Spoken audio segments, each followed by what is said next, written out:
Bom dia a todos. Meu nome é Lívia Gouveia, sou especialista de mercado de trabalho do BID e vou ajudar aqui a coordenar esse painel em que a gente vai ter uma apresentação minha, da Cecília Machado, que já está por aqui, do Bruno Ottoni também. Vou começar logo compartilhando minha tela. E aí, por favor, me avisem se vocês estão vendo. Larissa, se puder me ajudar. Já Já conseguem está ver? Foi? aparecendo. Tá ótimo. Só trocar aqui uma coisinha. Pronto. Essa sessão do BID, que a gente vai procurar trazer, são trabalhos iniciais, preliminares, de como a crise do Covid está impactando o mercado de trabalho e famílias. Tudo aqui é muito inicial, porque a gente ainda tem pouco dado, e a gente teve pouco tempo também para produzir esses primeiros estudos, mas são temas que a gente acredita que são muito relevantes, né, para a formulação de política pública e também para a formulação de trabalhos acadêmicos mais profundos, então a gente achou que já valia trazer esse trabalho que a gente tem feito até aqui. Então, vocês estão vendo... Larissa, você vê algo cinza aqui no meio do meu slide ou você vê bem? Porque para mim... Ah, tá, é para admitir uma Aqui, pessoa. para mim, está aparecendo perfeitamente. Então, ótimo. Então, a gente vai ter 3 trabalhos aqui. Eu vou começar falando sobre um trabalho que eu estou fazendo com a Alisson Farias, que também está aqui presente, sobre as transições do mercado de trabalho em um mundo de pandemia. Depois, a Cecília vai falar sobre a pandemia e suas implicações para famílias com crianças. E, no final, o Bruno vai falar sobre o trabalho remoto em tempos de pandemia. E a gente vai ter as perguntas ao final dessas 3 apresentações, que vão durar cerca de 20, 25 minutos. E a gente pede que vocês levantem a mãozinha para fazer pergunta, ou se quiserem mandar também pergunta no chat, a gente também lê. Tá? Então, começando aqui por esse trabalho que eu fiz com a Alisson, que são as transições do mercado de trabalho. Primeiro, a gente tem aqui a motivação. A gente vê que a pandemia é um evento de distanciamento sem precedentes. A gente tem esse gráfico aqui à direita da Organização do Trabalho, em que a gente vê a porcentagem de trabalhadores em países que tinham alguma medida de fechamento, então isso era cerca de 20% ali em fevereiro, março. Entre março e abril, isso dispara para quase 100%, né? Fica ali acima de 95%, depois cai um pouquinho em junho e julho, mas se mantém no nível muito alto. Então, a gente tem aqui impactos de diversas naturezas, diferentes direções também. Né? A gente tem a queda na demanda por trabalho, que é comum em qualquer crise, mas a gente também tem mudanças na oferta de trabalho pelas próprias medidas de distanciamento, pelo medo do vírus, pelas novas demandas, né, de cuidados com pessoas em casa, pelas tarefas domésticas. São coisas muito particulares dessa crise. Tem mudanças nas preferências também das pessoas, que podem ser estruturais ou conjunturais, a gente vai aprender isso um pouco com o tempo. E, ao mesmo tempo, programas de proteção ativos. Então, quais são os objetivos desse trabalho? A gente quer entender as realocações no mercado de trabalho nesse contexto. Como que diferentes mecanismos vão se combinando para impactar o nível de ocupação ou a taxa de desocupação. Então, a gente tem menos entradas no emprego, ou seja, menos contratações, ou mais saídas do emprego, né, o lado das demissões. A gente também vai explorar um pouco a saída da força de trabalho, que é um componente-chave dessa pandemia. E a gente sabe que diferentes diagnósticos vão sugerir diferentes respostas também de política pública. Hoje a gente vai trazer esses resultados iniciais. A gente espera ter comentários também para conseguir avançar mais nesse trabalho. Então, quando a gente olha a taxa de desemprego bruta normal, a gente vê que ela subiu um pouco, na verdade está aqui na máxima dessa série, que começa em 2012, mas ela não é capaz de dar uma dimensão da crise atual. Ela sobe, mas não é tão brutal quando a gente olha, por exemplo, o nível de ocupação, que seria a quantidade de pessoas ocupadas a quantidade de pessoas em idade ativa. Né? Então, a gente teve aqui um mínimo recorde de nível de ocupação, que está hoje em 47%. Isso é muito baixo comparado com toda a série. E quais são os mecanismos que estão explicando isso? Né? Menos entrada no emprego, as pessoas estão obtendo menos ocupações ou elas estão sendo demitidas. E, como eu já disse, a gente vai explorar também o movimento da força de trabalho. Então, o nosso foco são as transições responsáveis por essa linha agregada. O que está movimentando essa linha? Quais são os mecanismos por trás dessa linha? Um pouco da motivação da literatura, né? As flutuações no mercado de trabalho, a gente sabe hoje que a saída do emprego ela não explica tudo, né? Algumas décadas atrás se pensava que basicamente você entendia a taxa de desemprego olhando as pessoas que estavam sendo demitidas. E aí você já começa a encontrar que as flutuações no desemprego são impulsionadas muitas vezes, principalmente pelas flutuações na entrada no emprego, ou seja, menos gente sendo contratada. A gente também sabe que a probabilidade de saída do emprego, às vezes pouco afeta o nível de ocupação, em alguns estudos, e as flutuações na probabilidade de entrada, elas impulsionam tanto o nível de ocupação, que é o que a gente vai ver hoje, botar o foco hoje, como também a taxa de desemprego. No Brasil, a queda do desemprego nesse período de boom aqui entre 2003 e 2013, ela foi impulsionada pela queda nas transições de saída, ou seja, menos gente saindo dos empregos, menos gente sendo demitida. Isso impulsionou a queda no desemprego que estaria associada com o aumento da ocupação. No cenário de pandemia, o que tem, além desses insights que a gente já tem de uma literatura de alguns anos atrás? Nos Estados Unidos, a gente sabe de que muitos dos que estão perdendo emprego não estão procurando ativamente novos empregos, novos postos. A participação na força de trabalho teve uma queda muito substancial, isso já se registra.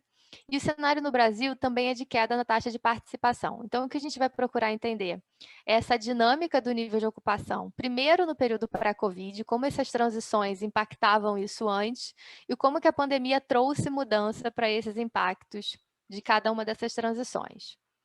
Então, uma primeira parte da metodologia, a gente vai ter aqui duas partes, é olhar as probabilidades de transição entre os estados do mercado de trabalho, que são eles empregado, desempregado e inativo, que seria a pessoa que está fora da força. A gente vai olhar a PNAD contínua trimestral e fazer um tracking dos indivíduos. A gente sabe que a PNAD contínua ela não tem o ID do indivíduo, então a gente usa esse algoritmo de Ribas-Soares, que está disponível no DataZoom, e a gente vai acompanhando cada pessoa ao longo do tempo na pesquisa e calculando as probabilidades de transição.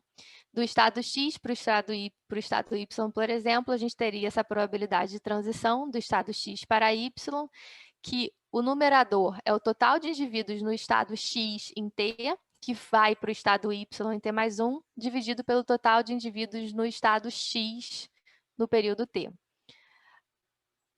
E aqui uma parte mais detalhada para suavizar a influência do potencial atrito. A gente considera apenas as transições entre primeira e segunda entrevista. E, além disso, a gente pondera sempre pelos pesos individuais da primeira entrevista para somar 100 as probabilidades de transição. Então, aqui a gente olhando a primeira probabilidade de transição, para ficar um pouco intuitiva, aqui a gente teria a probabilidade de saída do emprego. Né? Então, qual a probabilidade de uma pessoa no período X estar no emprego e no período X mais 1, período T estar no emprego, no período T mais 1 não estar no emprego? Um primeiro número interessante que a gente vê é que nesse período de recessão aqui, 2014, 2016, a gente teve um aumento na saída do emprego, ou seja, aqui a gente tem uma parte contracíclica, né, de que o nível de emprego estava aumentando, diminuindo e saída do emprego aumentando. No cenário Covid, a gente vê que teve uma queda, primeiro um aumento na probabilidade de saída do emprego e depois isso devolveu. Voltou a um nível até um pouco mais baixo do que estava inicialmente nesse período pós-recessão. Então, já uma ideia que isso aqui traz é que essa saída do emprego não está explicando tudo, não está explicando a história toda. E a segunda probabilidade de transição que a gente vai olhar é a de entrada no emprego, ou seja, as pessoas que estariam sendo contratadas. E aqui, só uma observação rápida, não necessariamente setor formal, né? A gente está tratando todo mundo junto. Então, quando pensa em contratação, tirar esse viés de que é setor formal. A gente teve uma queda muito substancial, muito intensa no primeiro trimestre da crise, no segundo trimestre do ano. Essa probabilidade cai de 12%, 11% de você, porque a probabilidade de você encontrar emprego, ela cai para 4%, depois ela sobe um pouquinho para 7%, mas assim, ainda é uma coisa persistente, né? Não se resolveu essa queda na probabilidade de entrada no emprego. Quando a gente separa essa linha entre pessoas que no período X estavam fora da força ou desempregadas, o que a gente encontra? Aqui em cima, primeiro a gente tem essa transição do desemprego para emprego, e embaixo a gente tem a transição de fora da força para emprego. Então, aqui, durante a crise de 2014, 2016, essa transição estava caindo, as pessoas de fato estavam encontrando menos emprego. Com a crise do Covid, isso segue mesma direção de movimento, só que ainda mais intenso, recupera um pouquinho. É muito parecido com o gráfico anterior, na verdade. E aqui a pessoa que estava fora da força de trabalho, o movimento também é parecido, mas ele é muito suave, então não fica tão claro aqui nesse gráfico, mas é basicamente algo parecido, né? A gente tem também uma queda na probabilidade da pessoa sair fora da força e entrar no emprego, com uma recuperação depois. Quando a gente olha a saída do emprego, também com essa divisão, ou seja, saída do emprego para desemprego e saída do emprego para fora da força, aí a gente já acha uma coisa um pouquinho diferente. Aqui na crise de 2014 a 2016, respondeu bastante a saída do emprego para desemprego. Já na crise do Covid não responde. A gente não tem um aumento muito substancial das pessoas que estão ficando desempregadas. A probabilidade não muda. Ela chega até a cair agora. Agora, quando a gente olha a probabilidade da pessoa sair do emprego para fora da força, essa probabilidade sobe bastante intensamente, indo aqui de cerca de 7% para 9%, e depois devolvendo um pouquinho. Então, aqui são respostas muito diferentes na saída do emprego, quando a gente olha essa desagregação entre desempregado e fora da força. E aqui são os 4 gráficos juntos, né, para a gente ver que aqui saída do emprego e entrada no emprego e saída do emprego são bastante heterogêneos esse período aqui de crise. E a ideia agora é a gente entender como esses movimentos de fato afetaram o nível de ocupação, quantificar um pouquinho isso. E a gente vai para a parte 2 da metodologia. Então, para a gente quantificar o comovimento entre os ciclos, esses 4 ciclos que a gente mostrou, e o nível de ocupação, primeiro a gente faz uma etapa 1, que é de sazonalizar todas essas séries e tirar a tendência delas e ficar só com um ciclo. Então, cada uma dessas séries aqui, a gente tira a sazonalidade e a tendência fica com o ciclo, e a mesma coisa com o nível de ocupação. E a etapa número 2, a gente vai rodar a probabilidade da transição no nível de ocupação. E a gente vai ter um beta XY para cada um desses gráficos. Então, a gente vai ter um beta XY do desemprego para emprego, da fora da força para emprego, que são os betas de entrada no emprego, e o beta XY de saída do emprego, que seria beta emprego-desemprego, beta emprego fora da força. Então, aqui, primeiro olhando a etapa 1, que são as séries de sazonalizadas, o que a gente vê? Aqui, a linha preta é o nível de ocupação, que vai ser igual em todos esses gráficos, já desazonalizado e já sem a tendência, ou seja, o ciclo do nível de ocupação, e a gente plota ele junto com aquelas probabilidades de transição, pegando também só a parte cíclica. Então, aqui, a primeira coisa que a gente vê é que a entrada no emprego ela anda junto com o ciclo, né? Tanto as pessoas que vão do desemprego para emprego, quanto os que vão da inatividade para emprego, isso caminha muito junto com o nível de ocupação. Já as pessoas que estão saindo do emprego, seja para o desemprego ou seja para a inatividade, isso anda de uma forma oposta ao ciclo. Ou seja, quando o mercado está mais aquecido, essa transição cai. Quando o mercado está mais desaquecido, essa transição aumenta. É muito intuitivo, as pessoas saem mais do emprego quando o mercado está desaquecido.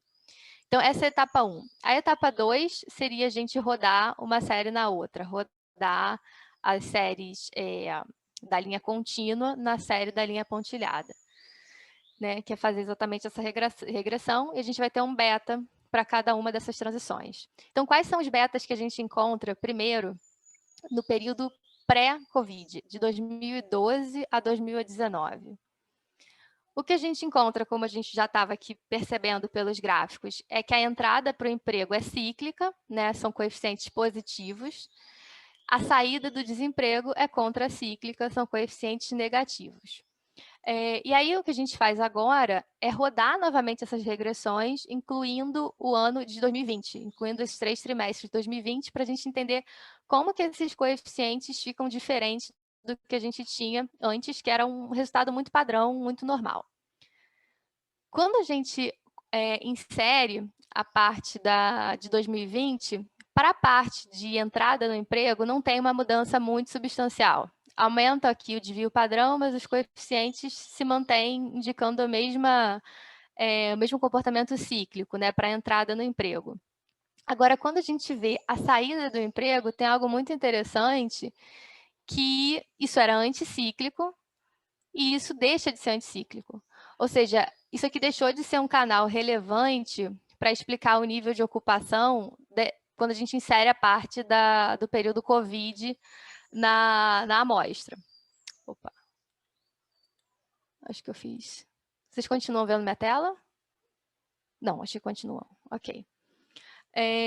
Isso deixa de ser relevante quando a gente olha aqui, quando a gente insere o período Covid. Então, o que isso significa? Será que são os programas de proteção que evitaram essa transição? Ou fuga de custos de demissão? Ou talvez não, talvez as pessoas tenham saído do emprego de fato, mas só tenham usado esse canal aqui da inatividade porque ele continua funcionando, né? As pessoas continuam saindo do emprego para a inatividade de forma anticíclica, como seria o normal. Duas variáveis adicionais que a gente vai olhar também, que a gente consegue olhar, são as transições entre desemprego e... Tem alguma coisa estranha, mas vamos lá. São as transições entre desemprego e inatividade e desemprego. Deixa eu... Vocês conseguem ver a apresentação? Porque eu estou com a... Larissa, você consegue ver a apresentação? Porque eu estou com um aviso aqui. Vendo. Ah, tá, porque apareceu um aviso que tinha sido interrompido. Então, vamos seguir. Obrigada, Bruno. Aqui é a parte de desemprego para inatividade e a parte de inatividade para desemprego. Então, o que a gente sabe daqui? Deixa eu voltar umzinho. Aqui, o desemprego para inatividade, ele é tipicamente cíclico, ou seja, em ciclos positivos, os desempregados saem mais da força de trabalho, em ciclos negativos, na parte negativa do ciclo, os desempregados saem menos da força de trabalho, ou seja, eles continuam buscando emprego, justamente porque é um período mais adverso, pode ter tido uma queda na renda familiar, por exemplo.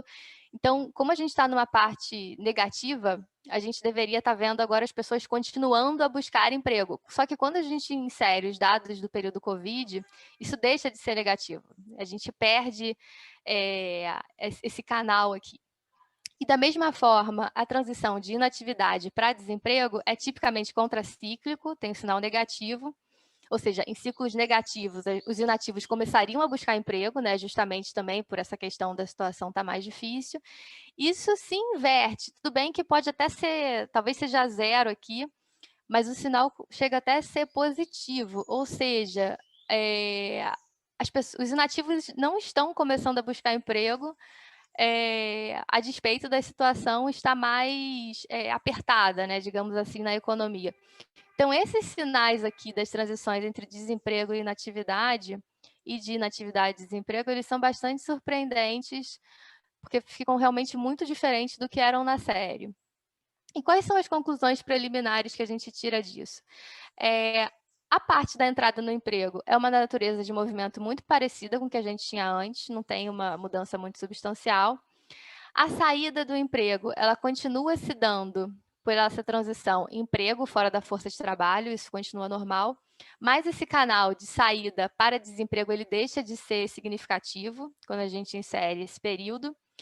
E aqui que eu acho que é mais interessante são as transições entre inatividade e desemprego, que elas têm mudanças realmente muito mais profundas. Então, a despeito da crise, os desempregados estão indo para a inatividade e os inativos também não estão voltando a buscar empregos. E a gente acha que a natureza da crise é essencial para entender esses movimentos. A crise ela não está afetando só a demanda, ela também afeta a oferta de trabalho, né? Então, toda aquela questão que a gente coloca, tem o medo do vírus, tem a questão de não querer se expor ao vírus, tem a questão de estar também envolvido com outros trabalhos e cuidados domésticos, tem as questões de transferências de renda. A gente sabe que transferência de renda, tipicamente, na literatura, ela não aumenta a saída da força de trabalho, mas a gente está vivendo um período tão atípico que é difícil também saber se nesse momento não tem algum impacto. E os próximos passos que a gente tem aqui nesse trabalho, primeiro é acompanhar a série, a gente só tem 3 trimestres ainda desse ano, buscar algumas heterogeneidades, então, por exemplo, o setor formal e informal, acho que isso é algo que pode dar informações interessantes. Os grupos demográficos também, né, a gente vê, por exemplo, mulher, homem, a questão de raça, isso também a gente sabe que tem possíveis heterogeneidades aí. E uma parte também, que seria num outro trabalho, a gente olhar as causalidades na saída da força de trabalho, olhando no nível micro, um estudo com microdados da PNAD Covid, que a gente já está começando a conduzir, que seria comigo, com a Lisa Byron, ou Byron, e Glaucia Ferreira, que também estão apoiando a gente aqui no BID. E é isso, obrigada. Acho que agora vamos com Cecília.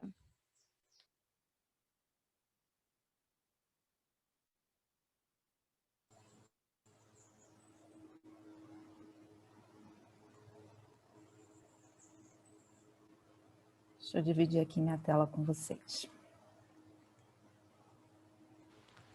Cecília, se aparecer um aviso cinza, não acredite nele, tá? Porque apareceu várias vezes para mim. Vocês estão vendo minha tela?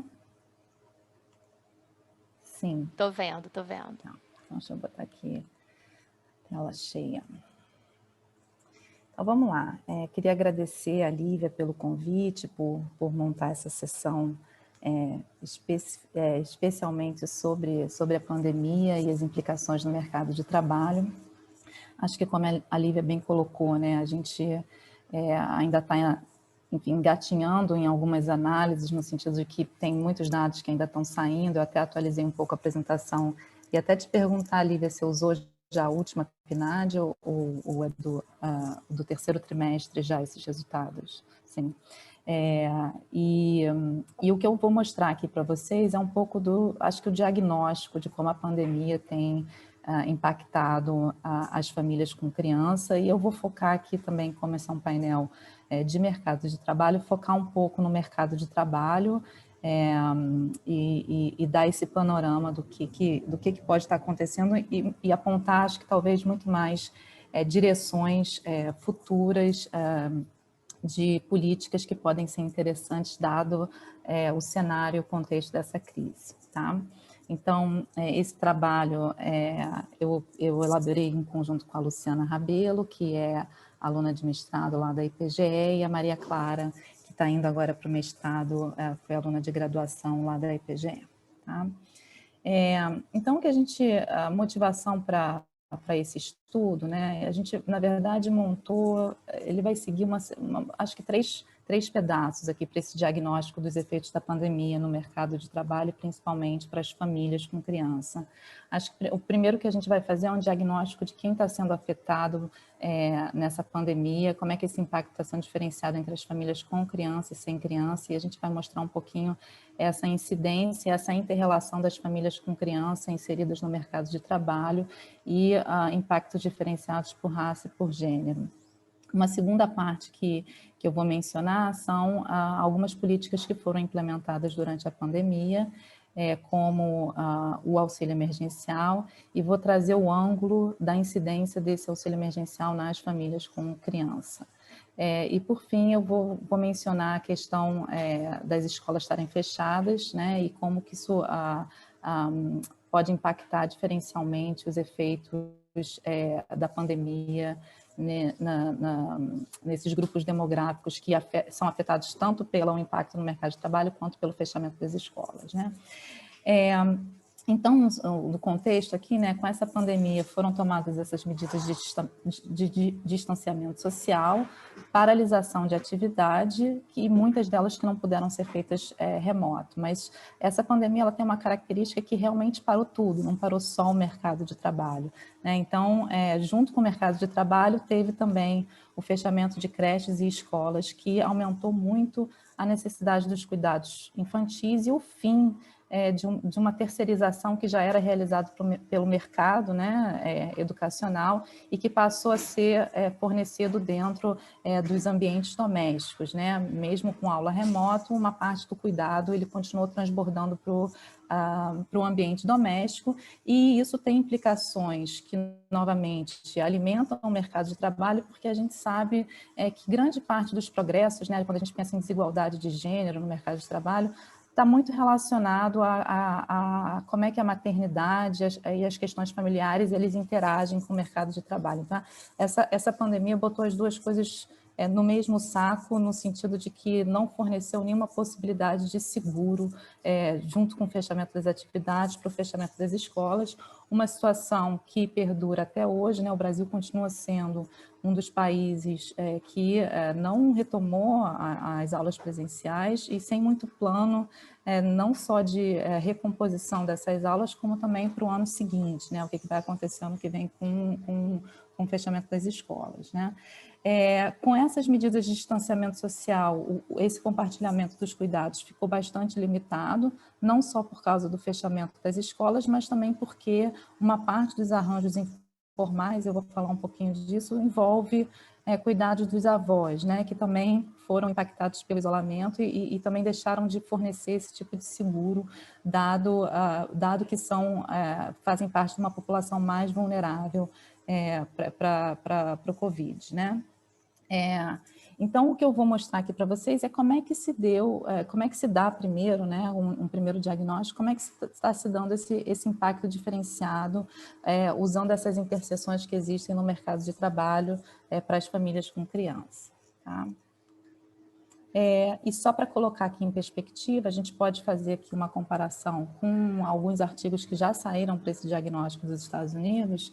Então, o Bruno vai falar um pouquinho das atividades remotas, mas nos Estados Unidos 37% das ocupações podem ser realizadas inteiramente de casa, né? E isso, no caso, que pode ser uma vantagem, no caso da pandemia pode ser também uma desvantagem por causa dos cuidados que também acontecem dentro de casa, né? Então, fazer o trabalho remoto não significa que ele, de fato, ele consegue ser feito para as famílias com criança, né? Eu vou mostrar um pouquinho disso também mais para frente. Nos Estados Unidos, 32% da força de trabalho americana mora com crianças menores de 14 anos no domicílio. A gente vai ver que no Brasil é um pouco mais que isso, tá? Então, à medida que as políticas são desenvolvidas para reabrir a economia e enviar as pessoas de volta para o trabalho, não tem só a questão das escolas por si só, mas tem também um impacto diferenciado das famílias que têm crianças e em quais atividades que elas estão inseridas. Eu vou mostrar que no Brasil não tem tanta diferenciação assim em termos das atividades, né? As famílias com criança, elas estão mais ou menos igualmente distribuídas entre todas as atividades. Uma outra evidência que existe para os Estados Unidos, que também tem aqui para o Brasil, eu vou mostrar os números, são essa incidência diferenciada desses impactos da pandemia em mães solteiras, que geralmente estão em posições econômicas mais desfavorecidas, como por exemplo, na sua posição dos decís de renda, tá? Então, elas possivelmente também não só estão impactadas por estarem em empregos que são mais precários, como também pela ausência do serviço das escolas, tá? Então, aqui o mapa para a apresentação, eu vou falar do trabalho e os cuidados com as crianças no Brasil, trazer um pouquinho dos fatos estilizados e, obviamente, aqui não estou falando de nenhum impacto que de fato aconteceu, mas indiretamente vou estar falando de onde que está incidindo essa questão do fechamento das escolas, em que parte da força de trabalho e em qual magnitude. E vou falar das políticas que foram feitas, não teve nenhuma política específica, acho que diferentemente dos outros países, não teve nenhuma política diferencial com relação à abertura de creches, escolas e nem mesmo questões relacionadas à licença maternidade, né? E a gente já começa a perceber nos dados que têm saído esses impactos diferenciados no mercado de trabalho para as mulheres, para as pessoas menos escolarizadas, para os mais jovens, e tem um pouco a ver com a forma como essas políticas para reverter os efeitos da pandemia têm sido implementadas no Brasil. Pensou-se muito em transferência de renda, né, como o caso da incidência do auxílio, e pouco em outras políticas que poderiam ajudar também a sustentar o mercado de trabalho, principalmente reconhecendo que as mulheres são mais afetadas por causa dos cuidados com os filhos. Então, essa parte da política, ela simplesmente não existiu no Brasil. tá? E as implicações para a desigualdade de gênero, tá? Então, quais são os números para o Brasil? Então, o que a gente fez aqui foi replicar esses estudos que foram feitos para os Estados Unidos e dar um diagnóstico do tamanho do problema do fechamento das escolas para essas famílias que têm criança, tá? E é basicamente um status quo do problema, né? Qual é a incidência desse problema no Brasil? Então, o que a gente fez aqui foi pegar os dados da PNAD de 2019, né? Pegamos a PNAD anual, que tem mais informações sobre os arranjos domiciliares e as rendas, e a gente dividiu entre os domicílios que têm criança e que não têm criança, né?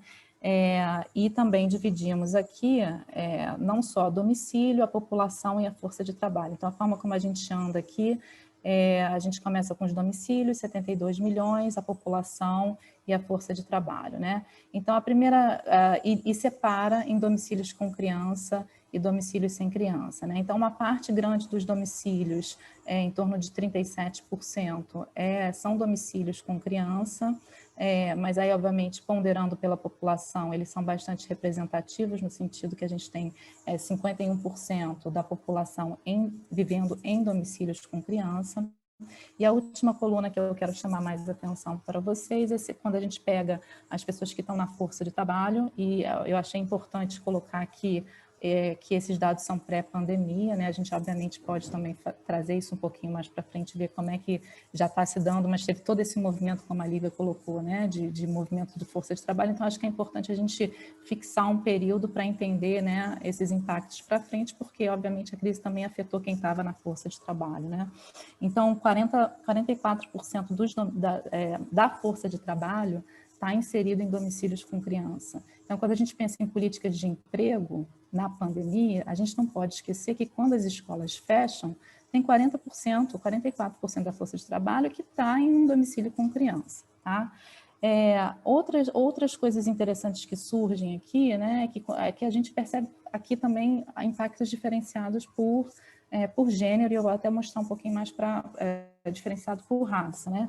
Quando a gente olha a incidência mais forte do problema, que são domicílios que estão em que geralmente só tem uma pessoa, né? Ele é mais diferenciado, impacta de forma mais forte as mulheres. Então, se a gente somar aqui as mulheres solo, ou domicílios com criança e chefe mulher, esse percentual chega a 7,2%, e enquanto que entre os homens esse problema é muito menor, 1,2%.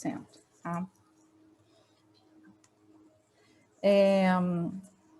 Esse é o problema todo? Não, porque os domicílios que têm criança, geralmente também tem outras pessoas que podem cuidar das crianças, né? Não é só, eu falei aqui das mães solos, né? Dos domicílios em que tem a chefe mulher ou a mãe solo, mas, em geral, os domicílios têm outra pessoa, ou até, né, um filho maior que 14 anos que pode cuidar dessas crianças, mesmo quando a mãe é solo, né? No sentido de que só tem ela de responsável por aquele domicílio. E o que a gente vê aqui, então, quando a gente olha a primeira coluna, então esse 44% é igualzinho àquele percentual que eu mostrei na tabela anterior, né? 44% da força de trabalho tem crianças no domicílio, e quando a gente restringe para a parcela de força de trabalho que tem alguma pessoa que poderia cuidar das crianças, esse efeito ainda persiste. Então, a gente ainda tem um diagnóstico de 30% dos domicílios teriam algum tipo de problema, né? E se em domicílios em que tem duas pessoas e uma das pessoas teria o problema, né, de cuidar das crianças enquanto o outro retorna, a gente teria pelo menos impactado aqui 13% da força de trabalho que não teria condições de voltar às atividades presenciais sem o retorno das atividades escolares, tá? E o que eu mostro aqui também é que, quebrando por idade das crianças, isso é mais ou menos homogêneo, né? Então, tem toda essa discussão, abre a creche, abre a escola, abre a partir do primeiro ano, e o problema é mais ou menos uniformemente distribuído, né? Obviamente, as crianças pequenas demandam muito mais atenção, o que poderia se fazer um argumento a favor das creches, mas as crianças de 6 e 7 anos também não ficam sozinhas em casa, então o problema ele continua existindo, abrindo só parcialmente a creche ou abrindo só parcialmente as escolas. Quando a gente olha para esse impacto diferenciado diferenciado das restrições ao retorno por gênero, e aí a gente começa também a ver essas heterogeneidades aparecendo novamente, né? Obviamente, as mulheres na força de trabalho são menores, então a gente compara aqui 20% com 23%, esses números somam esse 44% aqui de cima, mas quando a gente olha para as restrições elas estão muito mais evidentes na força de trabalho feminina do que na masculina, justamente pelo fenômeno que eu mostrei para vocês anteriormente das mães solos, né? Então, as restrições vão se aplicar mais às mulheres no mercado de trabalho, tá? Como eu mencionei no início da apresentação, o problema ele é mais ou menos uniformemente distribuído em todas as atividades, então não tem essa de que, enfim, tem uma ou outra atividade que a gente pode pensar em abrir ou liberar de forma a diminuir esses efeitos diferenciados das famílias com as crianças, é mais ou menos uniformemente distribuído. Talvez eu só falaria aqui um pouquinho dos serviços domésticos, né, que realmente, enfim, geralmente são as mães solos também, né, um trabalho mais precário. E por fim, aqui o que a gente faz é inverter um pouco o ângulo, né? Então, o que eu apresentei para vocês anteriormente era a força de trabalho, e dada a força de trabalho, quem tem criança, quem não tem criança, etc. Aqui eu vou inverter um pouquinho, e principalmente para falar também dos arranjos que tem crianças com avós, né? Então, falando um pouco, saindo um pouquinho do mercado de trabalho, mas falando desses outros arranjos. E esse é o outro lado da moeda aqui, né? Então, a gente ainda tem, enfim, muitos arranjos com crianças pequenas, que dependem, né, dos avós, moram com os avós além dos pais, e esse acho que é o argumento que, enfim, geralmente vai contra a abertura das escolas no sentido dessas transmissões para essa população de idade um pouco maior, né? O outro ponto que eu queria fazer aqui é que mesmo dentro de um arranjo domiciliar e voltando para esse enfoque do gênero, né? Quando a gente olha para esses arranjos que têm crianças e os pais são casados, lembra que uma restrição é um pai volta e o outro não volta, né? Quando a gente libera o retorno das atividades. Por isso que a gente foca nesses domicílios com pais casados, né, para entender quem é que volta e quem não volta. Uma hipótese que a gente pode fazer, né, é que as pessoas que estão em meio período ou fora da força de trabalho não são as que vão voltar. E o ponto que eu queria dizer aqui é que tem duas desigualdades que eu acho que são importantes para a gente ficar atento um pouquinho mais para frente, né? A primeira é que quando a gente olha para a distribuição de trabalho, né, fora da força de trabalho, trabalhando em tempo parcial ou em tempo integral, a gente sabe que as mulheres estão mais inseridas em tempo parcial. Então, num caso de um retorno em que as duas pessoas trabalham, é muito provável que as pessoas em tempo parcial sejam as que vão ceder, né, dado esses retornos não lineares no mercado de trabalho, né? E isso reforça uma desigualdade que já existe, né, que as mulheres estão mais inseridas e são mais prejudicadas com essa necessidade de volta ao trabalho sem o retorno das escolas. E um outro argumento que a gente pode fazer aqui, né, é que mesmo se a gente focar assim, né, tem vários casais em que os dois estão em tempo integral, 35% aqui. Se existe um diferencial de salário no mercado de trabalho e alguém tem que voltar, a gente sabe que esse diferencial geralmente é a favor dos homens, e alguém vai ter que cortar a hora, geralmente quem corta é quem ganha o salário mais baixo. Então, ele também chama a atenção que mesmo para as mulheres que estão inseridas no mercado de trabalho, o retorno ao trabalho sem as escolas possivelmente vai prejudicar mesmo essas mulheres que estão inseridas em tempo parcial, se dentro do domicílio, né, existe esse gap salarial que favorece o retorno dos homens e não das mulheres. Queria aqui também novamente enfatizar as mães solos, elas são bastante, uma parcela bastante expressiva, né, do nosso mercado de trabalho, e entre elas, certamente tem uma parte relevante que não está na força de trabalho, mas muitas delas são em tempo integral, né? Então, para essas aqui não tem nenhuma saída. E uma outra questão que é interessante sobre o retorno das escolas, a gente também observa que o retorno ele tem sido um pouco diferenciado, né? As escolas públicas e as escolas privadas, algumas escolas públicas fizeram o retorno das escolas, das aulas em algum tipo de revezamento, principalmente agora no final do ano, mas ele também tem um potencial de reforçar ainda mais essas desigualdades, no sentido de que uma parcela grande das crianças não estão nas escolas privadas, então o retorno das escolas privadas sem o retorno das escolas públicas não é realmente uma solução para essa questão das famílias com as crianças. E só enfatizando aqui que toda a incidência, né, de escola pública e escola privada, ela reforça todas essas outras desigualdades que a gente já sabia. Em geral, crianças que estão em escola pública também estão em domicílios em que os pais têm menor probabilidade de ser casado, vivem com mãe solo, etc. Então, todas essas desigualdades, elas continuam se reforçando com todas essas características da pandemia, né? E o ângulo de raça que eu acho interessante, que eu queria mencionar aqui antes da gente seguir adiante. Como é que eu estou de tempo aí, hein, Lívia? Tem mais quanto tempo? 10 minutos? Você foi 20 minutos, mas Já enfim, acho que a fui? gente... Não, sim, mas a gente está pensando em alguma coisa como 25, até uns Tá 30, bom. tudo bem, não tem Então problema. vamos mais 10 minutinhos. Então vou falar só brevemente aqui do ângulo de raça, o que eu acho interessante aqui para... Deixa eu ver aqui. É que essa incidência, né? Então, quando a gente pensa aqui na incidência das mães solos, então a gente falou aqui da força de trabalho, a diferenciação entre homens e mulheres, e a gente pode ainda fazer mais uma abertura, que é essa abertura por raça, né? Então, qual a comparação aqui que eu vou fazer? Eu vou fazer com as mulheres brancas e mulheres não brancas, né? E a gente vê aqui, por exemplo, que a incidência das mães solo, que são essa aqui, domicílios com criança, chefe mulher, e domicílios mulheres solo com criança, ela é muito maior, ela chega a ser 2 vezes maior do que entre as mulheres brancas, reforçando aqui mais uma outra desigualdade. Essa é uma crise da pandemia que ela só magnifica as desigualdades de gênero, mas também as desigualdades de raça, porque esses arranjos familiares de mãe solo também são mais evidentes, mais frequentes nas famílias com as crianças, tá? Colocando aqui, né, sempre esses percentuais são maiores para a força de trabalho negra, né? Todas as restrições que já existem para a força de trabalho, elas são maiores também para a população negra, maiores para as mulheres, etc. Maiores para as mulheres negras do que para as mulheres brancas, né?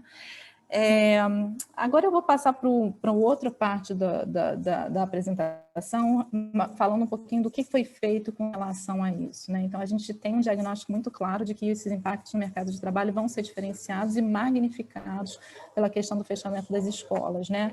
O que foi feito com relação a isso? Uma coisa que a gente pode analisar também é essa incidência dos afastamentos, trabalho remoto, etc. Aqui a gente não achou muita diferença, vou mostrar um outro gráfico aqui para vocês, e basicamente aqui a gente faz um acompanhamento também longitudinal com relação aos domicílios com criança e sem criança. O nível é um pouquinho mais baixo porque ele é um pouquinho menor, né? Como eu mostrei para vocês, os domicílios, o percentual da força de trabalho, né, em domicílios com criança, ele é um pouco menor do que o total, né? Então, essa linha aqui laranja, em geral, é mais baixa do que essa cinza.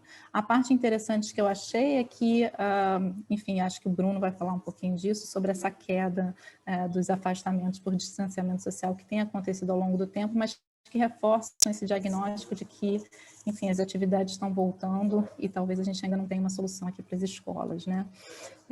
O que eu acho importante colocar com relação aos auxílios que foram feitos é que no modelo do auxílio não foi pensada essa questão dos impactos diferenciados que estão incidindo não só sobre o aprendizado das crianças, né, quando as escolas fecham, como também as crianças estão presentes em domicílios que podem estar sendo mais afetados pela crise. Então, do ponto de vista também de impactos diferenciados dessa crise, parece que as crianças elas são um alvo bastante importante para a gente estar atenta, não só pelo fechamento das escolas, mas também por causa dos domicílios nos quais elas se inserem. Então, esse é um diagnóstico que a gente já tinha, né, no sentido de que se a gente for olhar aqui, domicílios com crianças, eles não estão no decil mais alto da renda, eles estão concentrados aqui, se a gente olhar para essa linha cinza aqui, eles estão em domicílios mais pobres, isso é um diagnóstico que a gente tem. E acho até que foi por esse motivo que o auxílio emergencial acabou não sendo nem tão pouco focalizado, porque ele incidiu, né, também nas crianças, porque elas estão em domicílios que geralmente são mais pobres, né? Mas a mesma coisa aqui a questão das mães solos, né? Então elas também estão concentradas nesse decil mais baixo. E os domicílios sem crianças, em geral, são domicílios que estão concentrados no decil mais alto, tá? Foi isso exatamente que eu mostrei aqui. Agora, a incidência do auxílio, tá? Por decil e por arranjo familiar, né? Ele acabou funcionando relativamente bem aqui, quando a gente olha aqui para a incidência do auxílio, né? Então, foram 29 milhões de... A gente pegou o último dado da PNAD Covid, 29 milhões de domicílios foram servidos pelo auxílio emergencial, mais ou menos meio a meio em domicílios com crianças e sem criança, então ele acabou sendo até bem focalizado, dado que a gente tem mais dos domicílios sem crianças, e focado aqui também nos primeiros decis de renda, mas aqui quando a gente vai olhando para mais para frente, a gente vê que, enfim, ele tem também uma perda de foco aqui, que ele também incide em vários outros decis, que não só os primeiros decis da renda, né? Uma crítica já bastante usual ao desenho desse auxílio emergencial, né? Então, ele cobre muito, aqui os decis das famílias com as crianças, mas ele também cobre um percentual grande dos decis altos, e quando nos decis altos justamente incide para as famílias sem criança, né? Então, em termos de focalização e de uso dos recursos, a gente pode pensar que tem algumas alternativas melhores em termos de focar nessa população das crianças, né? E por fim, assim, eu só vou falar brevemente de alguns gráficos de incidência, mas também são questões que já foram exploradas, acho que estão bem documentadas, né?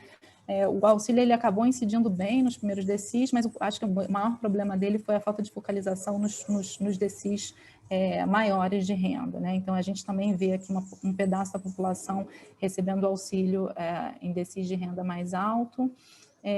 Então, quer dizer, esse gráfico aqui também, quer dizer, 85% teve cobertura no primeiro decil, mas a gente também observou 6% tendo cobertura no 10º decil. Em termos de incidência, ele não é o melhor programa de focalização, mas ele relativamente até o 4º decil, ele está pagando aqui 60% do benefício, né?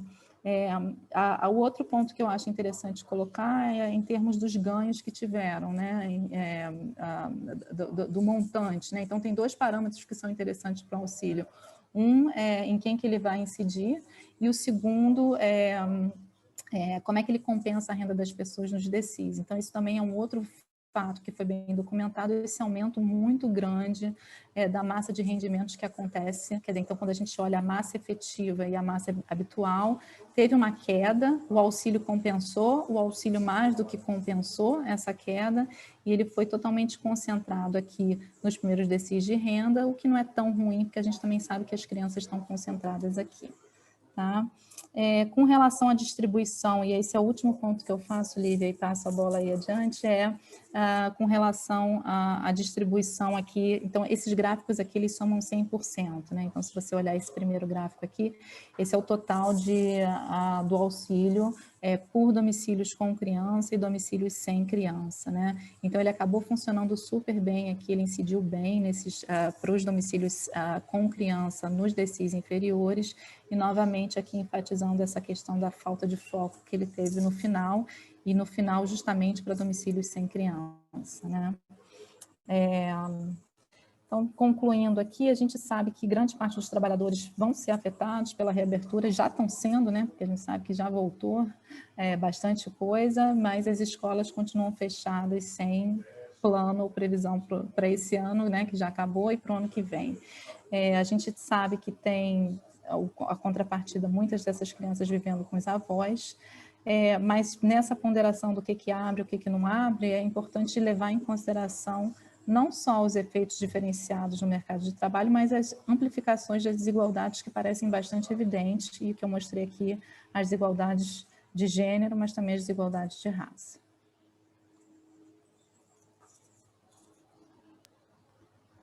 Obrigada, Cecília. Vamos agora com o Bruno, antes das perguntas. Olá, deixa eu compartilhar aqui minha tela rapidinho.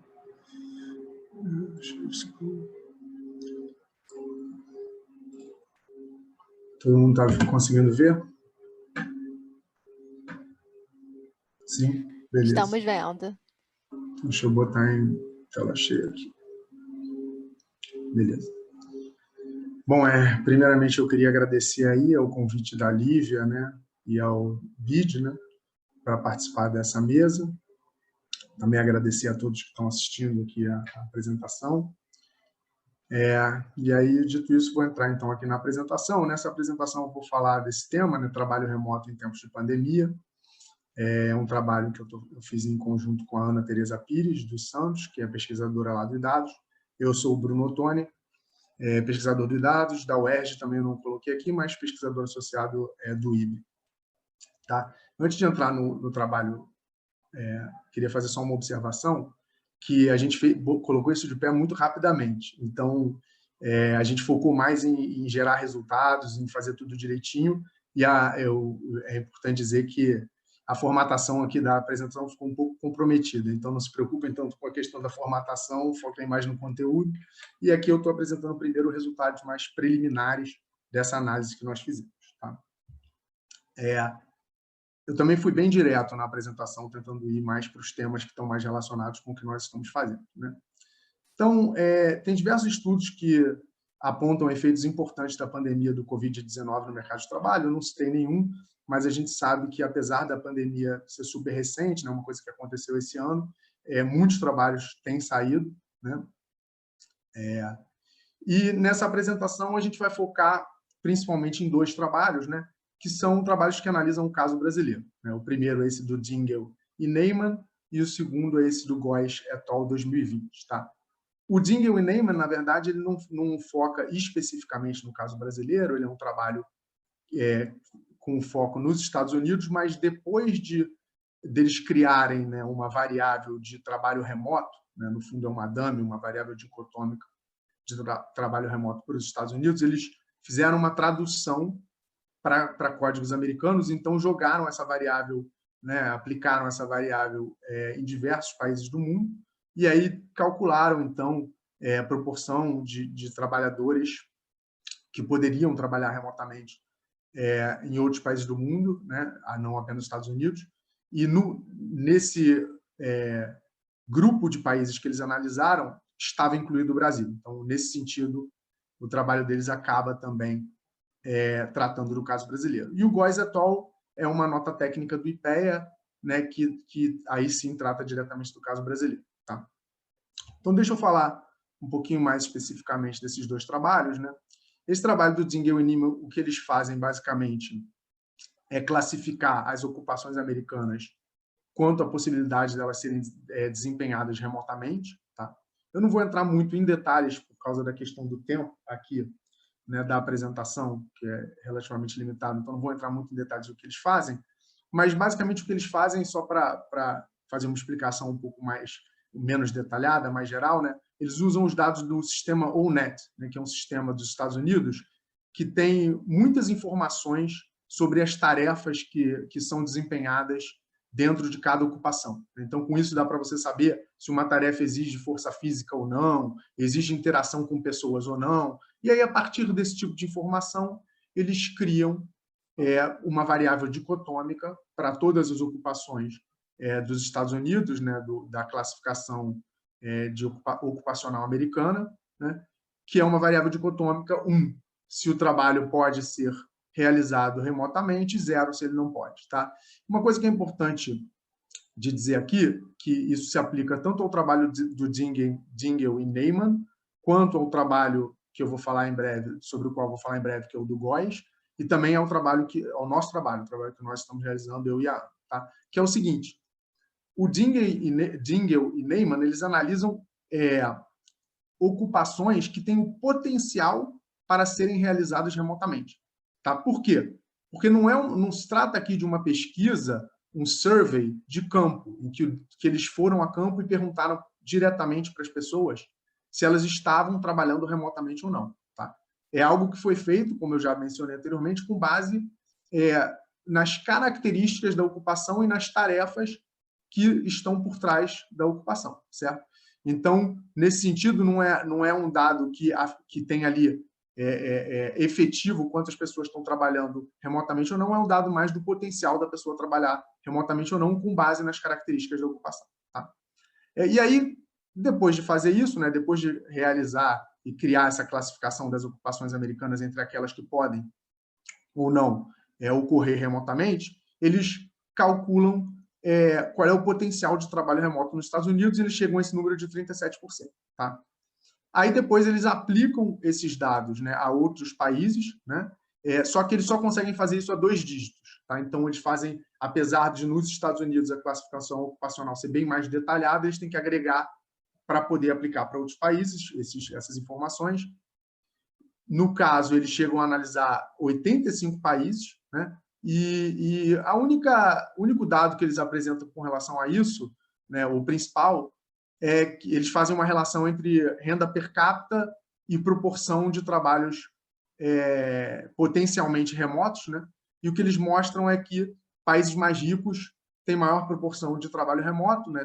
Tem mais gente que está em ocupações que podem ser realizadas remotamente, e países mais pobres, isso é o contrário, né? Tem menos gente em trabalho que pode ser realizado remotamente. Tá?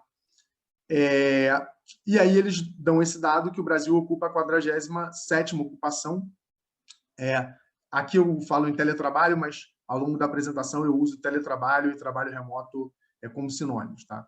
Então, ele ocupa a 47ª posição em termos de teletrabalho ou trabalho remoto, e eles estimam, então, que 25% dos trabalhadores brasileiros estão empregados em ocupações que têm potencial de serem realizadas remotamente.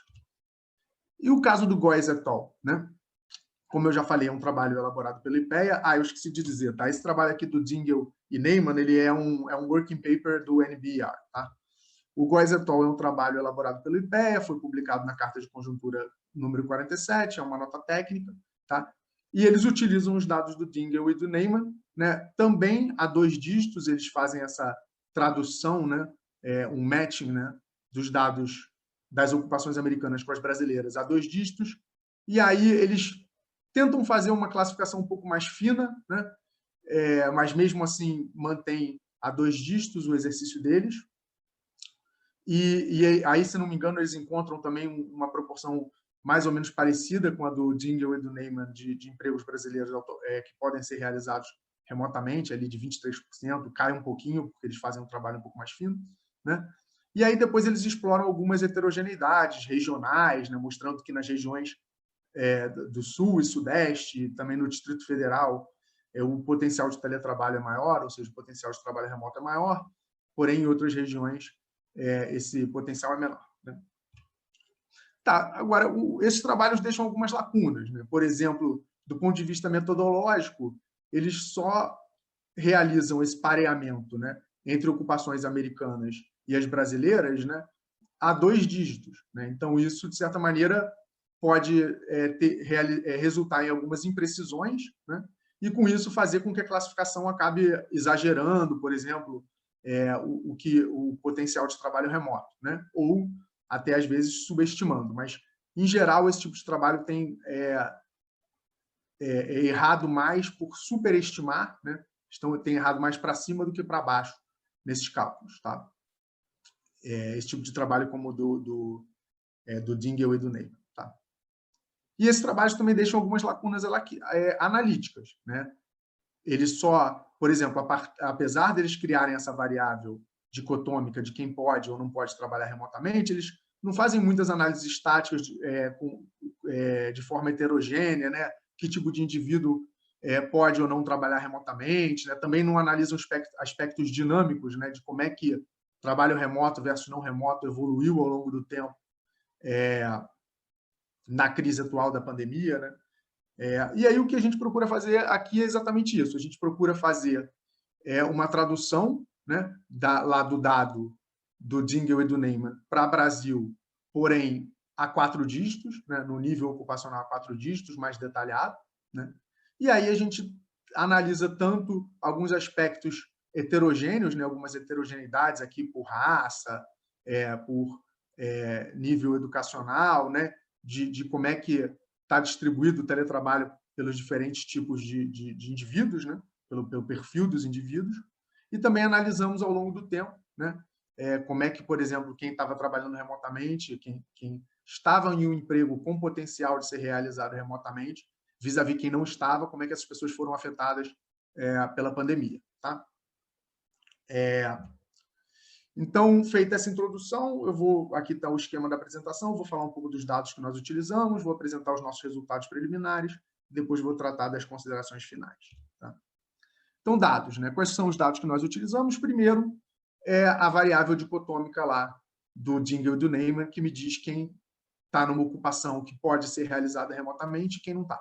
Tá? Segundo, um tradutor, tá, que permite... Esse tradutor ele é oferecido pelo Bureau of Labor and Statistics, né, que é como se fosse o IBGE americano, né, e que ele permite passar da classificação ocupacional americana, que é a SOC, para a classificação ocupacional internacional, que é a ISCO, e depois um tradutor de elaboração própria. Na verdade, de certa maneira, a gente fez esse trabalho, eu e a Ana trabalhamos nisso em 2 semanas, basicamente, que eu estou apresentando aqui, foram 2 semanas desde que a gente conversou com a Lívia. A gente tinha essa ideia, era um projeto que estava na nossa agenda de pesquisa de dados, mas a gente começou realmente a tocar essa agenda de pesquisa mais efetivamente depois que nós conversamos com a Lívia.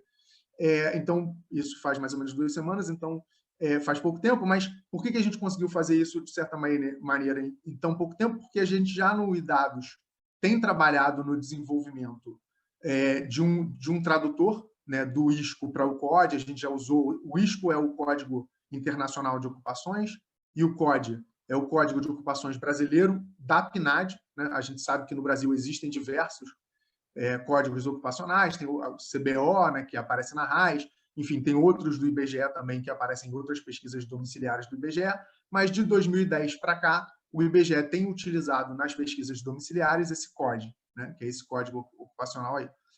E aí, no iDados, nós já tínhamos trabalhado um pouco nisso, então, de certa maneira, a gente aproveitou esse tradutor que a gente criou, do ISCO para o CODE, para poder gerar esses resultados que eu vou apresentar aqui hoje. Tá? É importante dizer que, mesmo assim, ele é um tradutor que ele tem alguns problemas, eu vou tratar deles em breve, né? Então, mesmo assim, não é só a existência desse tradutor que permite que a gente gere resultados rapidamente, porque, mesmo assim, a gente precisa, às vezes, em algumas ocupações, olhar de forma mais detalhada, pensar o que faz mais sentido. Tá?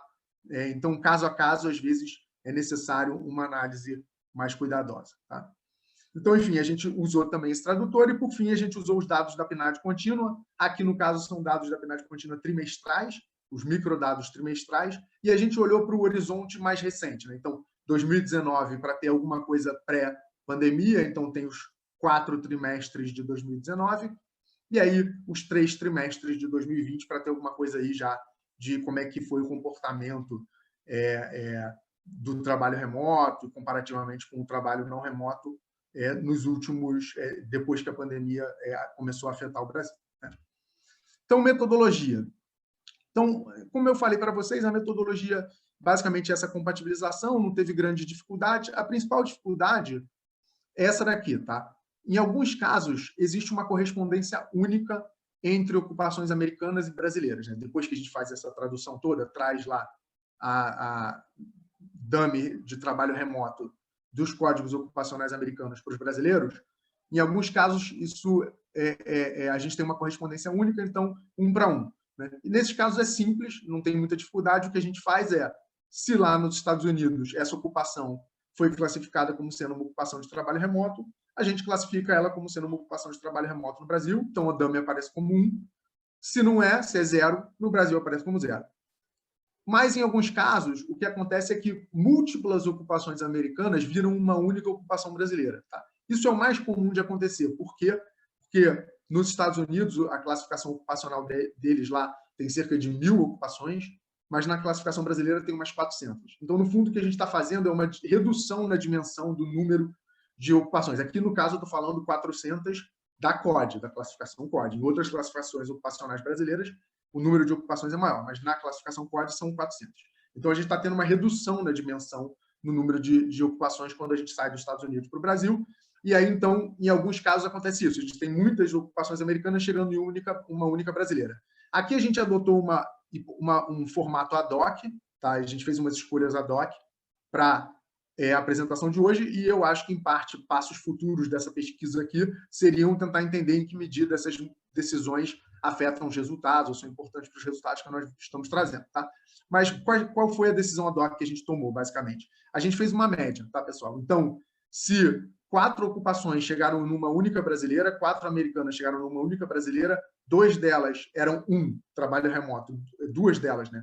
Eram 1 para trabalho remoto, 2 eram 0 para trabalho remoto. No Brasil, isso daí vai chegar com uma probabilidade de trabalho remoto de 50%. Tá? Então, foi isso que nós fizemos. Se tem mais, se foram 3 de trabalho remoto e 1 de não trabalho remoto, sendo 4 chegando em 1, aí seria 75% de trabalho remoto. Tá? E aí, com isso, então, a gente acaba gerando, em alguns casos, uma proporção de teletrabalho de 0 a 1. Tá? Aí, para finalizar, o que nós fizemos foi também, então aqui foi a primeira decisão ad hoc foi usar a média. A segunda decisão ad hoc foi essa aqui. A gente falou o seguinte, para esses casos em que a gente tem uma variável contínua, a gente vai fazer o seguinte, vai transformar de novo numa variável dicotômica, e essa variável dicotômica vai ser o seguinte, se aquela média que a gente fez ficou igual a 90% ou mais, a gente diz que, então, essa ocupação tem potencial para trabalho remoto. Caso contrário, não tem. Tá? E aí, com isso, a gente começou a gerar nossos resultados. Então, o primeiro resultado que nós obtivemos foi esse aqui, que nós, então, calculamos que 12% das ocupações brasileiras têm alto potencial de teletrabalho, ou seja, alto potencial de trabalho remoto. Nota que esse número é bem menor do que o estimado pelos outros autores, o Dingle e o Neyman para Brasil e o Góes et al. Para Brasil. A gente acha que isso pode ser porque nós estamos fazendo uma coisa mais detalhada, mais fina, tá? Ou isso pode ser também por causa de algumas das decisões ad hoc que nós tomamos, e a gente vai ter que descobrir isso mais adiante. Infelizmente, hoje a gente ainda não conseguiu trazer nada a esse respeito para apresentar aqui. Tá? Agora, uma coisa que é importante, pessoal, é que normalmente, eu até falei um pouco sobre isso antes, mas eu vou falar mais detalhadamente agora, normalmente as pesquisas tipo a do Dingle e do Neyman, que veem o potencial de teletrabalho, elas superestimam. Tá? Por quê? Como é que a gente consegue saber isso? Porque nos Estados Unidos, depois foram feitas pesquisas que foram a campo e perguntaram quem de fato trabalhava remotamente. E aí os números são bem menores do que os estimados pelos Dingle e Neyman, e eles argumentam que até pelas decisões metodológicas deles, eles esperavam isso, que eles superestimassem o valor. Então, o que é interessante aqui desses resultados que eu estou trazendo é que esses 12% são bem mais parecidos com o da PNAD-Covid. PNAD-Covid, se não me engano, dá 8% ou 9% de teletrabalho. E na PNAD-Covid, eles perguntam diretamente sobre teletrabalho. Então, aqui, de certa maneira, o nosso resultado ficou mais parecido com a proporção de teletrabalho que a PNAD-Covid obtém quando ela pergunta diretamente para as pessoas, do que com a que o Dingle e o Neyman estimam, ou que o Góes estimou. Tá? Então, a gente, de certa maneira, gostou. Nós ficamos felizes aqui com esse resultado, mas é óbvio, a gente ainda quer entender melhor da onde isso está vindo. Né? Então, para apresentar aqui os resultados, primeiro, resultado estático. Tá? Então, aqui a gente basicamente comparou estatísticas descritivas, médias, para quem está em trabalho remoto, quem não está em trabalho remoto. Isso aqui é uma média para 2019. Tá? Então, pegamos os 4 trimestres de 2019 da PNAD contínua, somamos, fizemos uma média. Então, a gente tem população ocupada em trabalho remoto de quase 13 milhões, trabalho não remoto quase 79 milhões. Então, você vê que trabalho remoto é bem menos comum do que trabalho não remoto no Brasil. Agora, você vê que, em geral, a pessoa que trabalha remotamente é um trabalhador mais qualificado. Né? Renda média efetiva é 4.248, enquanto de quem não está em trabalho remoto é 2.016. Média de anos de estudo é 13,55, enquanto quem está em trabalho não remoto é 10,3. Proporção de mulheres é maior, isso pode estar relacionado ao vigor físico, né? Quer dizer, tem a questão de que trabalho não remoto, muitas vezes, também envolve trabalho que exige vigor físico. Né? Então, os homens vão estar mais representados no trabalho não remoto, as mulheres menos, vão estar mais representadas em trabalho remoto. Maior proporção de brancos no trabalho remoto e maior proporção de formais também no trabalho remoto. Tá? Aí, aqui, o que a gente faz? A gente troca. Lá eu olhei para quem está em trabalho remoto e calculei umas estatísticas. Agora eu vou fazer o seguinte. Vamos olhar para diversos recortes e vamos ver qual é a proporção de pessoas em trabalho remoto nesses recortes. Né? Então, aqui o primeiro recorte é por setores. Né? Então, a gente quebrou para 6 setores. Então, serviços modernos, serviços tradicionais, administração pública, construção, indústria geral e agropecuária. E o que a gente vê é que a proporção de ocupados que podem trabalhar remotamente é bem maior em serviços modernos do que nos outros setores, e a agropecuária é o que tem o menor valor. Tá? Aqui chega a quase 30% a proporção de pessoas que podem trabalhar remotamente nos serviços modernos, a agropecuária é quase zero. Aqui, em linha com o que tinha sido encontrado pelo Góes et al., a gente vê que Sudeste, né, no Sudeste, há uma proporção maior de pessoas que podem trabalhar remotamente. No Norte, a proporção é a menor. Então, quase um pouquinho acima de 15% no Sudeste, e aqui deve estar uns 12% no Norte. Tá? Olhando para com o ensino superior e sem ensino superior, a gente vê que tem uma proporção quase de 40% de pessoas que podem trabalhar remotamente, dentre aquelas que têm ensino superior. Entre aquelas sem ensino superior, não chega nem a 10% desses trabalhadores que podem trabalhar remotamente. Do ponto de vista de faixa etária, a gente vê que não tem muita diferença entre as faixas etárias mais velhas, né, idosos e adultos, né, sendo que idosos aqui a gente está olhando para acima de 55 anos, adultos de 25 a 54, mas para os mais jovens a gente vê que tem uma proporção menor dos ocupados mais jovens que podem trabalhar remotamente.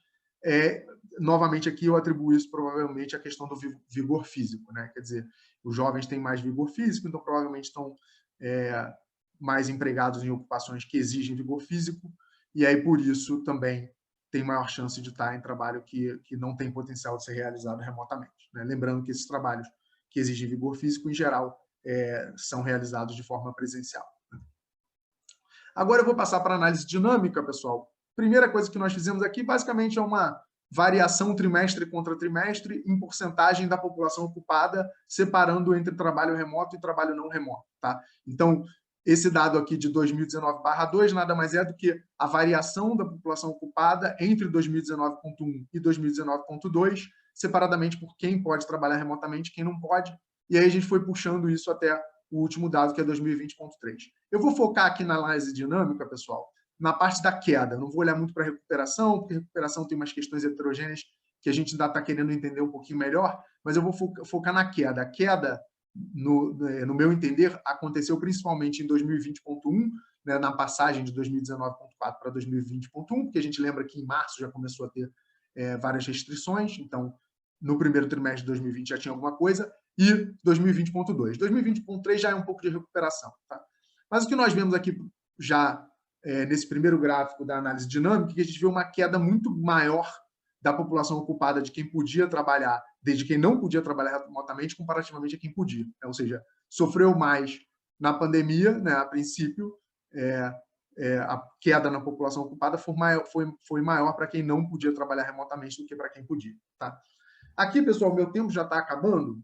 Bruno, só atenção para o tempo, tá? Obrigada. Tá, isso, meu tempo já está acabando, então não vou perder mais muito tempo, mas basicamente depois o que a gente fez foi focar em quem trabalhava remotamente, tá? E aí separar entre alguns recortes. Então, por exemplo, mesmo quem trabalha remotamente, o que chama a atenção é que os trabalhadores que tipicamente são mais prejudicados também foram prejudicados. Vou falar só desse branco e não branco e depois vou para as conclusões, tá? Considerações finais.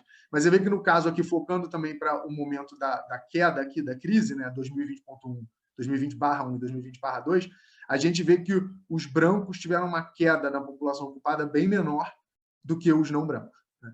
Isso dentro de quem pode trabalhar remotamente, ou seja, mesmo quem podia trabalhar remotamente, ainda assim, nesse grupo, quando a gente separa entre branco e não branco, os não brancos tiveram uma queda maior da população ocupada.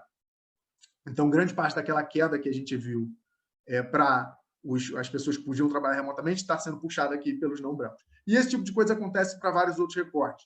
Jovens também são mais prejudicados, quem não tem ensino superior foi mais prejudicado também. Tá?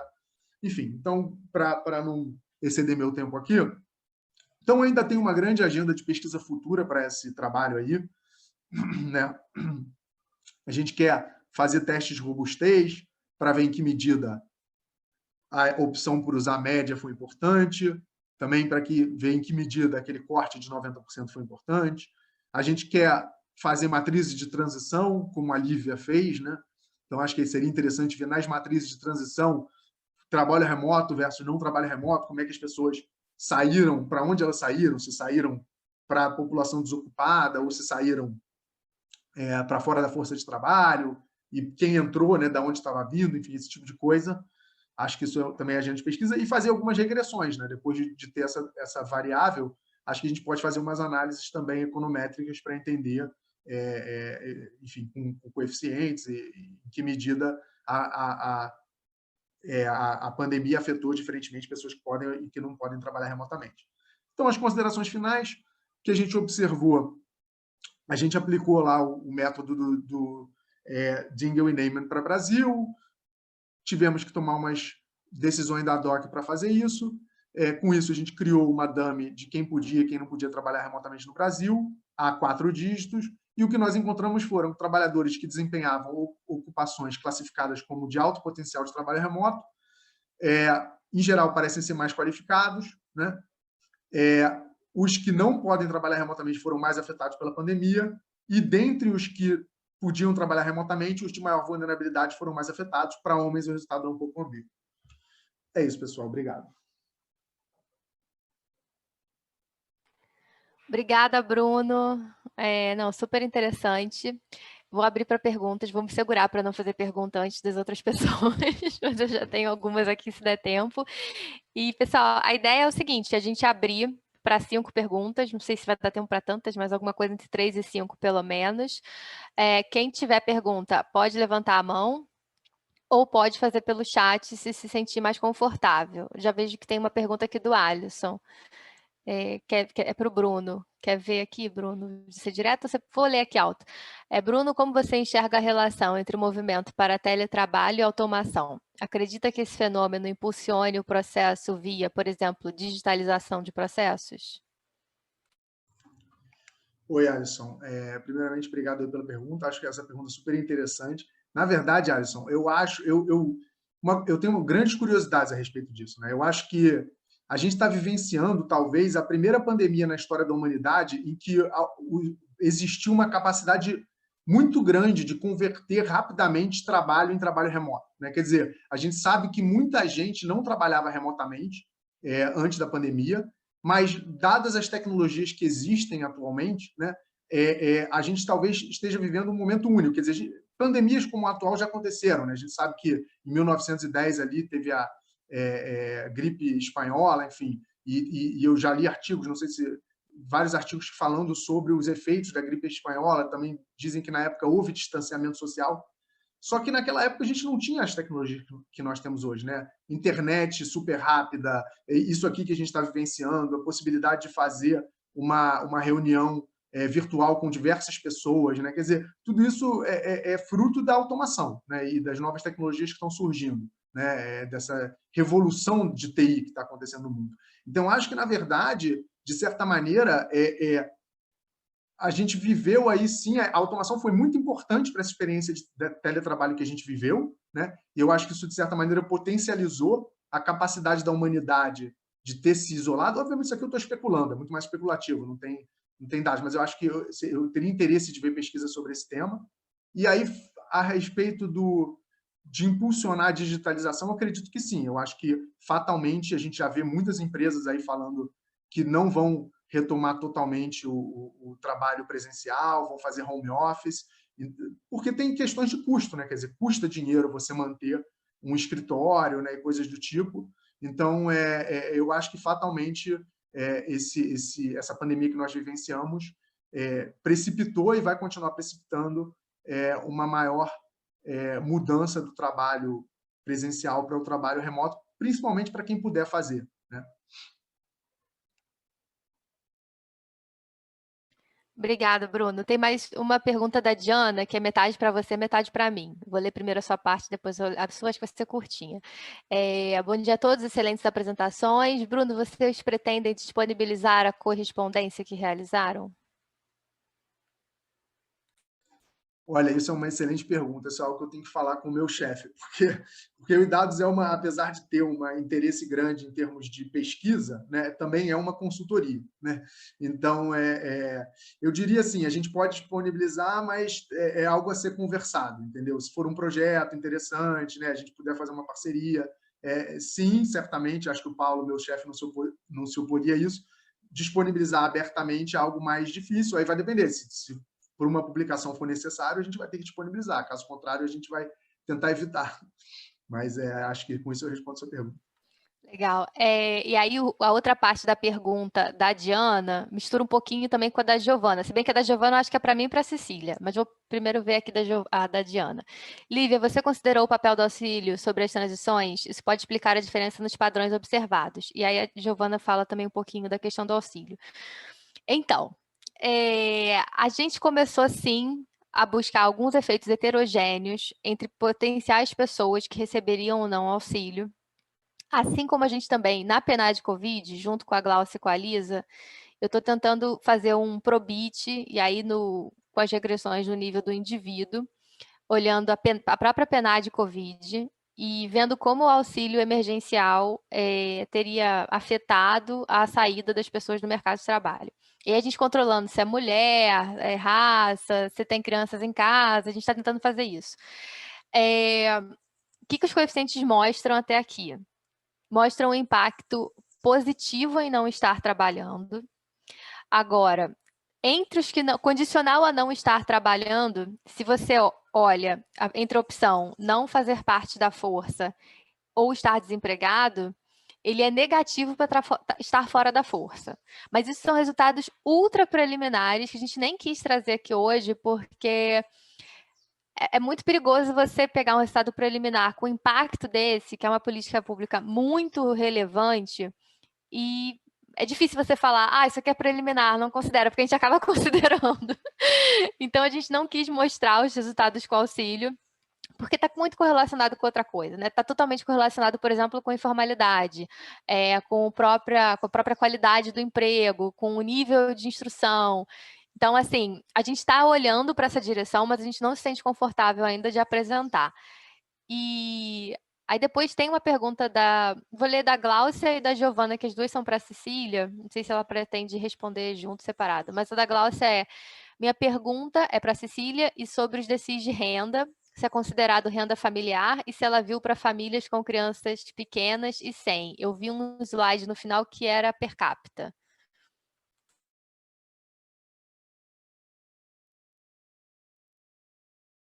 A gente usou renda per capita para classificar os DCIs, e a gente fez, a gente podia ter feito isso, na verdade, com criança bem pequena. O nosso corte foi 14 anos, que é uma classificação que foi usada mais para essa questão.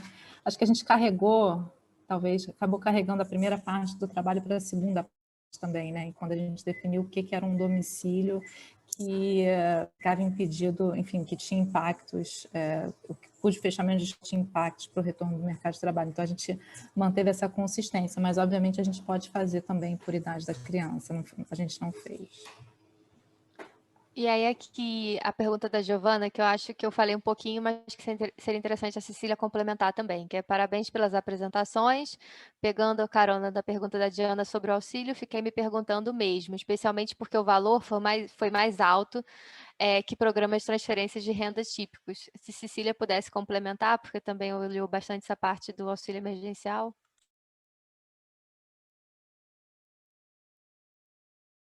Qual foi a pergunta, Lívia? Desculpa. Eu entendo que a pergunta da Giovana é um pouco essa questão também complementando a participação da força de trabalho. E eu vi que quando eu estava respondendo, você estava concordando. Talvez você queira falar um pouquinho disso, não sei. Eu concordo, na verdade, eu concordo com a sua resposta, né? Que, enfim, que todas essas transições devem ter sido bastante impactadas pelo auxílio, mas eles também estão correlacionados com outras coisas, enfim, então o cuidado certamente é particular aqui. Mas, enfim, acho que eu concordo com a sua visão. E aí até, depois eu vi que a Giovana colocou mais um ponto. Seria agenda para pensar em renda universal? Exatamente, eu acho que é isso que a gente tem que ser um pouco cauteloso, porque já dar muitos passos à frente em algo que é bastante preliminar, né? E a gente sabe que o benefício, a renda universal, ela necessariamente vai ser menor, né? Menos focalizada, então cada um recebe menos dinheiro. E a gente tem que pensar sempre nos trade-offs nisso, pensando no Brasil, né? Um país que não é um país de renda alta ainda. E creio que Cecília tem uma pergunta para o Bruno, né? Eu queria perguntar para o Bruno se ele poderia falar um pouquinho sobre o dicionário tradutor. Eu sei que ele fez uma codificação em cima, mas a gente também está fazendo uma mais curiosidade, na verdade. É uma classificação, por exemplo, das atividades STEM dos Estados Unidos e fazendo uma coisa muito parecida, né? Trazendo uma classificação americana para a brasileira. Se você pudesse falar só um pouquinho desse tradutor que eu não conheço. Mas a outra coisa que eu fiquei pensando quando você estava apresentando, Bruno, é que na PNAD Covid tem perguntas sobre trabalho remoto. Eu não sei se tem as ocupações, mas você poderia, de certa forma, cruzar a sua classificação com o que está acontecendo de fato com a PNAD Covid. Acho que poderia ser um exercício interessante também. Ai, posso só dar um pitaco nessa pergunta? Porque tem uma coisinha que eu queria falar, não sabia se ia dar tempo, então eu vou encaixar. Porque eu pensei nessa questão da PNAD Covid e que nesse mundo seria interessante você olhar não só o agregado, que eu acho que você viu o agregado, que você chegou a falar aqui de uma estatística, mas olhar a dinâmica, porque às vezes você tem um potencial que a firma não usa porque aquilo não é relevante. E aí, no momento da pandemia se torna relevante, ela põe em ação. E será que quando também a crise vai passando, vai se dissipando isso? Fiquei curiosa também. Bom, deixa eu tentar responder aqui essas questões todas. A parte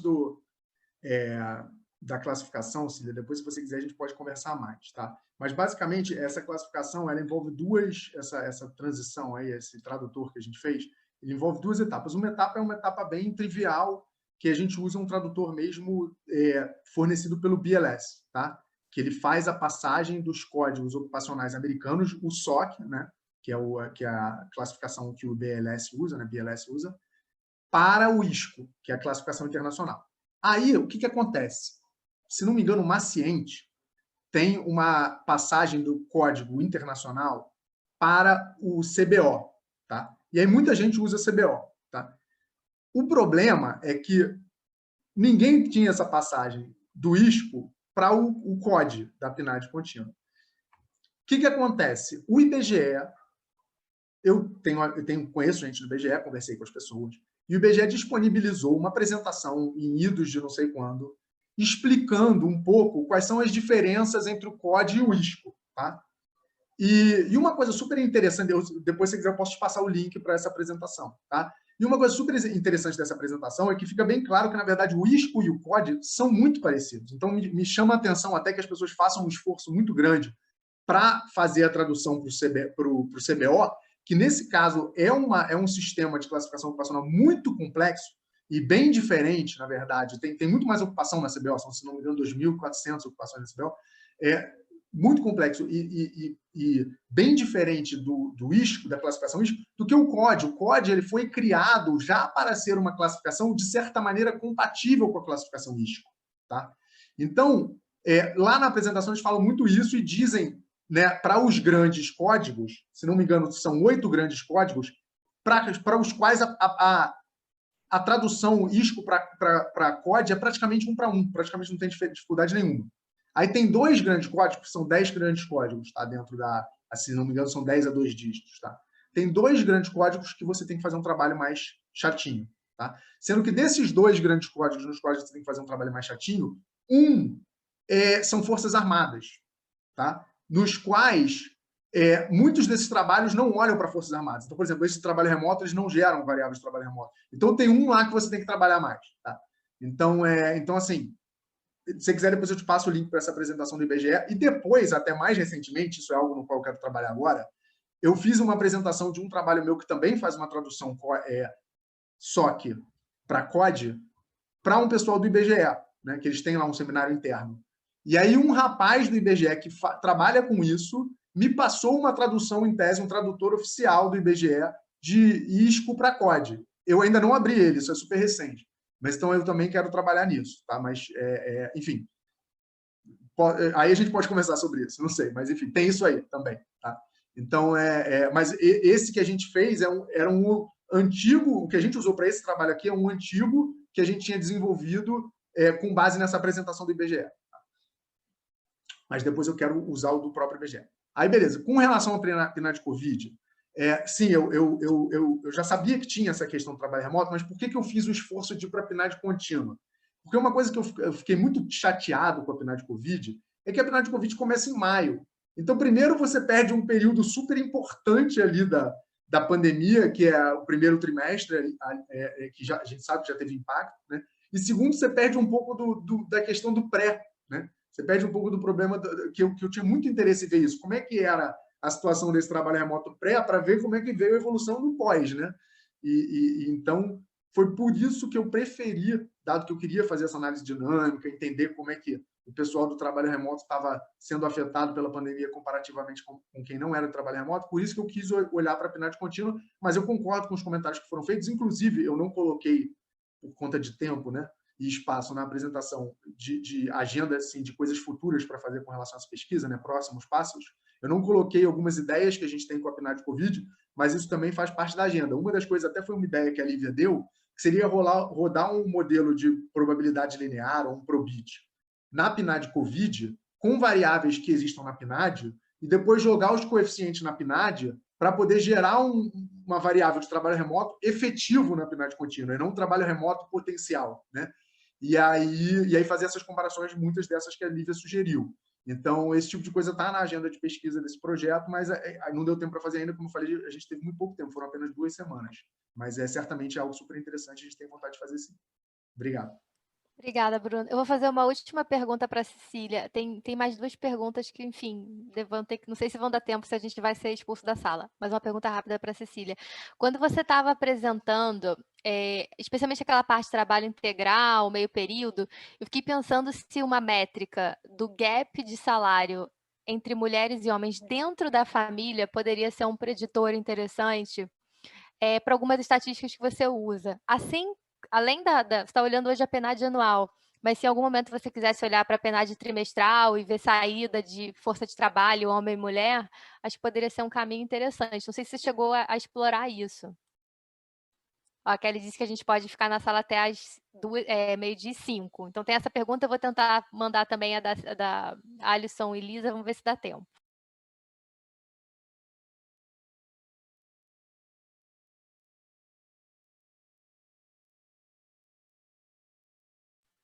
Tá em mudo, Cecília. Cecília tá em mudo. Desculpa.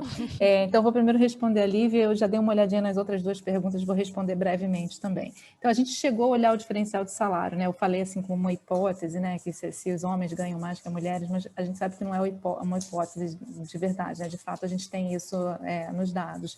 E a gente viu que, por exemplo, dos que trabalham em tempo integral, uma estatística que a gente tem é que em torno de 60%, um pouco mais de 60% dos homens ganham mais que as mulheres. Então, a gente tem essa estatística aí para balizar essa interpretação que a gente deu, né?